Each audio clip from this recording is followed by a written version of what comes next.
Tapping విషయంలో కేటీఆర్ మాటలు దెయ్యాలు వేదాలు వల్లించినట్లుగా ఉందన్నారు ప్రభుత్వ విప్ ఆది శ్రీనివాస్. తన భర్త ఫోన్ ట్యాప్ అయిందని స్వయంగా కవితే చెప్పినా దానిపై ఎందుకు స్పందించడం లేదన్నారు. ఇంకో 2-3 నెలలైతే హరీష్ రావు కూడా తన ఫోన్ ట్యాప్ అయిందని చెబుతారేమో అన్నారు ఆది శ్రీనివాస్.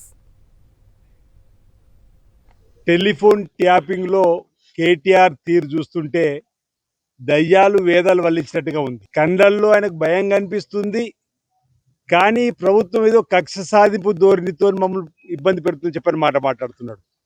మరో మాట అన్నాడు, మాకు కుటుంబాలు లేవా, మాకు వ్యక్తిత్వ హననం చేస్తున్నారని చెప్పంటున్నాడు. ఇప్పుడు గుర్తుకొచ్చిందా మీకు అని అడుగుతున్నాం కేటీఆర్ గారిని.